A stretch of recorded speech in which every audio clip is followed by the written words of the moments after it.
Hello, everybody, and welcome to Forever Rugby on Forever Sports. And the Bulls going down at home against Munster. A red card to Jan Goosen, probably the big moment in the game. And again, it was very much an arm wrestle. Kind of felt a bit like a test match with regards to being on a knife edge, being a very tactical battle at times, very close, couple of big decisions being made, and some very big performances. It was very evenly matched. And it's good to see that the current champions are looking to get back to their best and become contenders once again.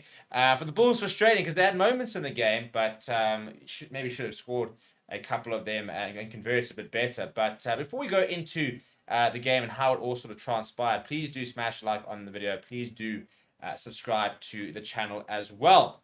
It took a while to get going before Shane Daly eventually opened the scoring in the 18th minute with Jack Crowley adding the extras. But Albert Lowe then hitting back with a very strong carry in the 25th minute. Goosen adding the extras to level the scores before a penalty from Johan Goosen a couple of minutes later put them ahead for the first time. However, it was then the former Bulls star, Archie Snyman, who was welcomed back to Loftus in a Munster shirt. He went over in the 36th minute. Crowley adding the extras before Crowley also managed to add a penalty at half-time. Munster up 17 points to 10. You felt, though, that the Bulls could still get back into the game, especially if they were to start well in the second half, and they did just that. Kurt Lawrence going over just after half-time. Krobler then going over 4 minutes later. Goosen adding the extras, and all of a sudden, Bulls from 17-10 down were up 22 points to 17.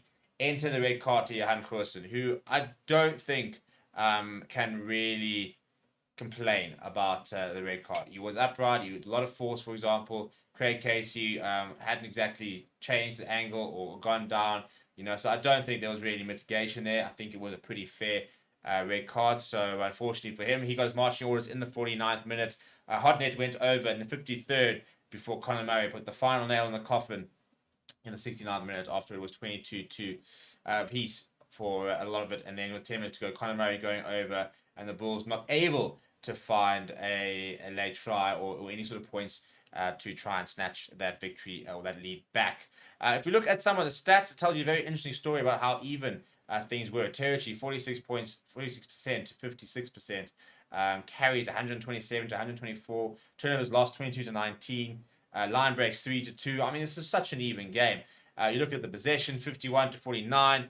So it really did ebb and flow very nicely. So it made quite a watchable product. And despite the red card. If you look at scrums, for example, Bull scrum wasn't phenomenal. They got one or two big ones, but Munster had 100% scrum win percent, an 80% win percent at the lineouts, Bulls at 82%. Look at the attack, again, pretty similar. Post-contact meters, not many for the Bulls, but ball carries very similar, passes very similar, line breaks, as we mentioned, very similar.